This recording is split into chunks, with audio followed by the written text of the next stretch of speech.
12% प्रति वर्ष की दर से 2 सहित 3/4 वर्ष के लिए 10,000 रुपये की राशि पर चक्रवर्ती ब्याज क्या होगा पूर्णांक के निकटतम तक। ये रहे आपके सारे ऑप्शंस।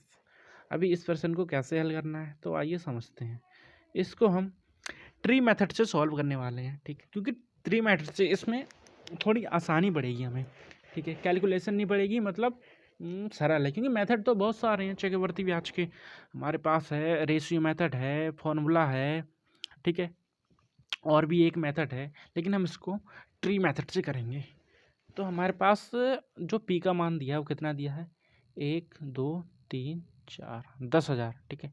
12% प्रति वर्ष की दर से 2 सही 3/4, मतलब पहला वर्ष और ये दूसरा वर्ष, ठीक है। दोनों वर्ष में तो 12% की दर से ब्याज लगेगा, ठीक, कितना 12% की दर से ब्याज लगेगा। लेकिन जो तीसरा वर्ष है, ठीक है, उसमें सिर्फ 3/4 लेना है, मतलब वो पूरा नहीं है, ठीक है, 4 में से 3 है, या फिर इसको महीने में अगर काउंट करें, ठीक, तो कितना आएगा मेरे पास, इसको 12 से मल्टीप्लाई करेंगे तो 4 तियां 12, 3 तियां 9, मतलब 2 साल और 9 महीने का ब्याज निकालना है हमें, ठीक है।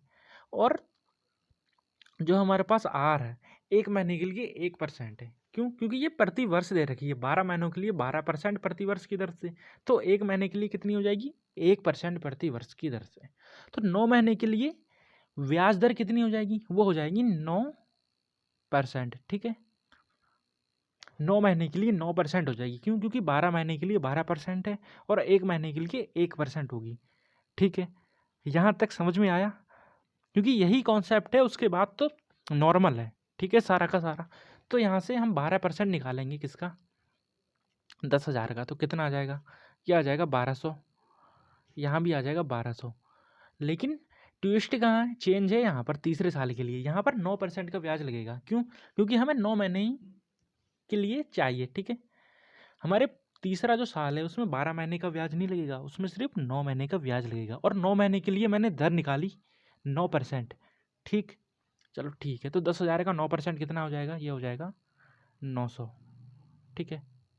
अब ब्याज लगेगा 1200 का, यहाँ पर कितना आ जाएगा, 1200 का 12% 144। अभी सेम इसी का ब्याज यहाँ पर भी लगेगा, ठीक है, लेकिन ये लगेगा 9% की दर से। तीसरे साल का ब्याज हमेशा 9% की दर से लगेगा, ठीक है। तो 12 × 108, ठीक। अभी ये 1200 का ब्याज लगेगा 108, ठीक है, 1200 का ब्याज यहाँ पर। अभी ये क्या बचा, 144 का ब्याज लगेगा, क्योंकि ये चक्रवर्ती ब्याज है, ब्याज पे ब्याज लगेगा।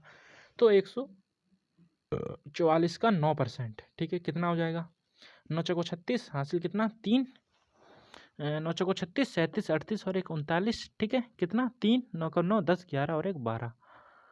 इसको हम लिख सकते हैं, पॉइंट आएगा, ठीक है, 2 जीरो है नीचे, 12.96, इसको हम 13 लिख सकते हैं सीधे, क्योंकि निकटतम पूर्णांक तक पूछा है, ठीक।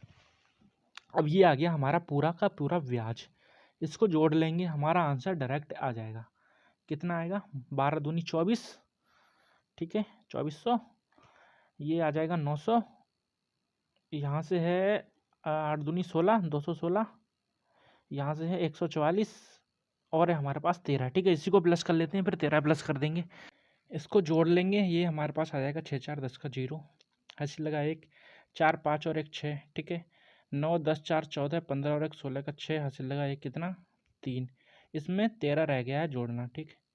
यहाँ से आ जाएगा 3 6 और 1 7 6 और यहाँ पर 3, कितना 36 73, option number 36 13, option number C, ठीक है, हमारा राइट आंसर। अब चलते हैं नेक्स्ट।